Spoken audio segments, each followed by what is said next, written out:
Hello mga kabibig, welcome back sa ating bagong YouTube channel. Ito ang pinakamaingay na YouTuber sa balat ng YouTube. Ako si Kabibig, maglabag-labag na tang with evidence.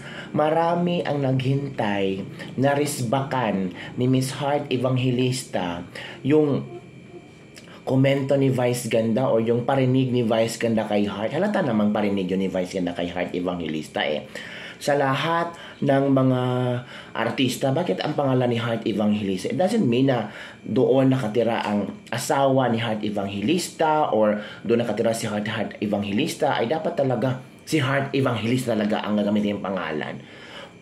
Kung ayaw niya ng gulo, kung ayaw niya ng magkaroon ng bardagulan at risbakan, pwede naman niyang i-blind item na lang. Diba? Tapos kinukunik niya sa mga Hermes, mga bag mamahalin. Knowing si Heart naman ay mahilig talagang mag-post sa mga mamahaling bagay na meron siya. Kayo mga fanatics ni Heart, tumaas ang kilay.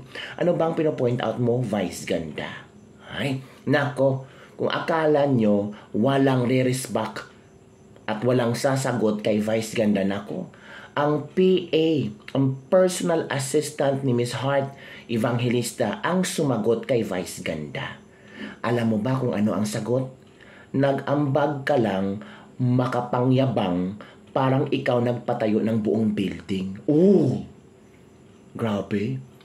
Nag-ambag ka lang, makapagyabang, parang ikaw na nagpatayo ng buong building.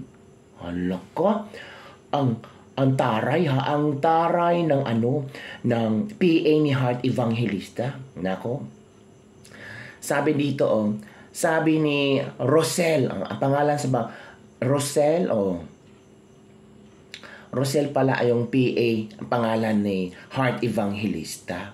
Rosel ang pangalan. Sabi dito Vice, sa DepEd po kayo manawagan kasi merong budget ang DepEd para sa mga school buildings and reading materials na sinasabi mo. Ano ang intention mo to mention Heart's name? Para ano? Mema sabi ka lang, kaloka. Nag-ambag ka lang pero kung makapagyabang ka, parang ikaw yung nagpatayo ng buong building. Ibinahagi din ni Rosel sa Instagram stories ang iba pang hanas ng fans at supporters ni Heart laban kay Vice Ganda. Ito mga hanas siya. Hindi ka nagpagawa ng paaralan at classroom. Nag-ambag ka lang sa isang ongoing project ng PTA ng Bagakay Elementary School. 40% ay galing sa PTA at 60% naman ay galing sa iyo at Private Benjamin. Ay, talagang Talagang banat kung banat, risbakan kung risbakan. Laglagan ng katotohanan. Ito pa ito ba sinasabi? Under construction na yung eskwelahan nung pumunta ka. Kaya kung makikita ng tao sa vlog mong monetized, mukhang hindi pa kompleto ang hitsura. Ikaw ang nagsabi na gusto mong mag-ambag. Tunod. Inako mo lahat ng credit na itsapwera tuloy ang PTA na nagbayad rin naman doon sa pagpapagawa ng classroom. Tapos nilagay mo sa channel mo at monetized. Sikat ka na, kumita ka pa. Hala! Bakit palagi sinasabing monetized? Sikat ka na, kumita ka pa. Credit grabber pa si Vice Ganda. Sabi ito, inako mo lahat ng credit na itsapwera na ang PTA na nagbayad rin naman doon sa pagpapagawa ng classroom. Tapos nilagay mo sa channel mo at monetize. Sikat ka na, kumita ka pa. Nako, iba din bumanat itong si Rosel. Retzi Rose, diba? Parang iba din ang PA ni Heart, pinagtanggol si Heart Evangelista. Baka itong PA na to, si Resty Rosel, ay may alam din sa itotoong istorya. Naku, bumanat talaga. Romes ba kay Vice Ganda? Paano yan? Parang mapahiya si Vice Ganda nito. 40% pala ang ambag ng PTA at 60% naman ang ambag galing kay Vice Ganda. 'Diba? Nag-ambag ka lang parang sa isang ongoing project ng PTA ng Bagakay Elementary School, parang ikaw na ang nagpagawa ng buong building. Ala, grabe. Grabe ang ano ba? Ang pag-resbag ng PA ni ni Heart Evangelista.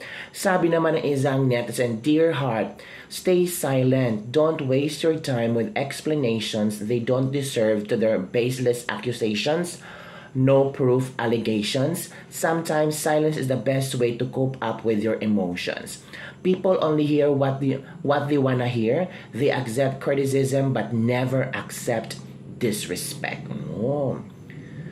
Sabi pa ng mga supporters ni Vice Ganda, ito pagrampa kasi yan ni Heart, yung pangklasong pang Hermes ni Heart Evangelist. O wag kayong magganon ha. Sa sa DepEd yan, hindi naman hawak ni Cheese Escudero or ni Heart Evangelista ang budget ng gobyerno natin. Bakit kaya in-example ni Vice Ganda, no? Tapos talagang mention niya ang pangalan ni Heart Evangelista.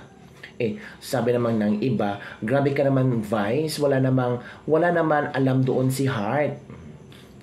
Alam nyo ba, sila yung ubod ng yaman pero ibang tao ang tumulong sa lugar ni Heart. Sabi ng isang netizen, napakalaking insulto sa panig ni Cheese dahil siya'y public servant samantalang si Vice artista lang at hindi kontraktor ng DPWH. May point din. Ito ba?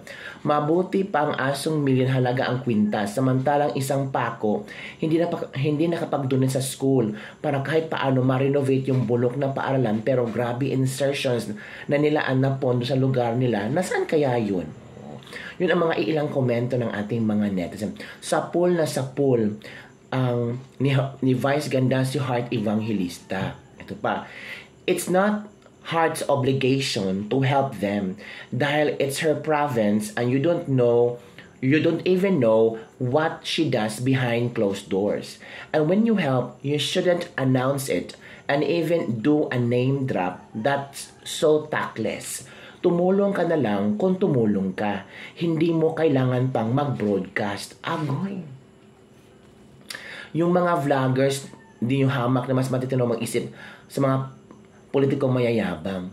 Tama, dapat ilugar sana ni Vice Ganda ang kanyang bibig. Oo nga, tumulong si Vice Ganda pero monetize naman ang kanyang YouTube channel. Mas limpak-limpak pang makukuha niyang pera kasi kanyang binigay na tulong. Uy, grabe naman itong mga komento. Labanan talaga ito ng mga ng mga supporters ni Heart Evangelista at Vice Ganda. Sabi na iba, hindi sana ito nagkaroon ng labanan between supporters ni Vice Ganda at Heart Evangelista.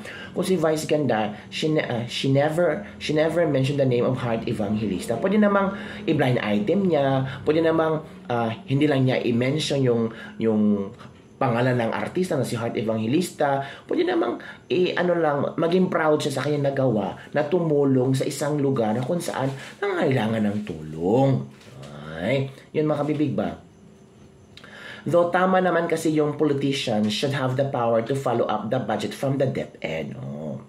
Tama si Vice, di na dapat suportahan ang mag-asawa na yan sa susunod. Yun mga comment ng mga netizen ha. Pero in fairness ha, grabe yung risk back talaga ng PA ni Heart Evangelista. Do you think ang PA ni Heart Evangelista talaga ang sumulat doon? Talagang grabe very confident ang PA ni Heart Evangelista. Bardagulan kung bardagulan, yagyagan ng katotohanan. Yun ba? Well, kung talagang alam mo ang katotohanan na ginawa ni Heart Evangelista at talagang ang loyalty mo ay nasa amo mo at nakikita mo kung gaano sila kabuti, edi kailangan mo rin ipaglaban ng amo mo. Ganon din. Yung mga friends ni Vice Ganda, ipaglalaban din si Vice Ganda. Yung mga friends ni Heart Evangelista at yung mga employees ni Heart Evangelista, ipaglalaban din si Heart Evangelista. Kasi alam din nila kung ano ang katotohanan sa kanilang side. Diba? Nag-ambag ka lang pero kung makapagyabang ka, parang ikaw yung nagpatay ng buong building. 40% galing sa PTA, 60% lang ang sayo. Ala. Ito pa Under construction na yung eskwelahan nung pumunta ka. Kaya kung makikita ng tao sa vlog, mong monetize, mukhang hindi pa kumpleto ang itsura. Ikaw lang ang nagsabi na gusto mong mag-ambag. Alak. Inako mo lahat ng credit na etsopwera ang PTA na nagbabayad din naman doon sa pagpapagawa ng classroom. Tapos nilagay mo pa sa channel mo at monetize. Sikat ka na, kumita ka pa. Hala. Grabe. So ano ang inyong posisyon hinggil dito mga kabibig? Ano ang inyong reaction hinggil dito mga kabibig?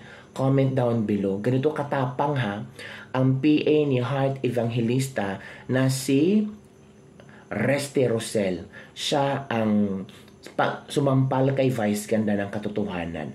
Siya ang nagpabardagul, sumagot kay Vice Ganda na walang kinatatakutan, na kahit malaking tao ka, Vice Ganda, alam ko rin ang katotohanan. Oh, sikat ka na, kumita ka pa. Hala. Credit grabber ka. Hala. Alalahanin mo, may ambag ang PTA. Hala. Mga ganun ka, pipi. Yun lang, kabibig. Don't forget to like, subscribe, and share this video. Bye everyone. See you next time.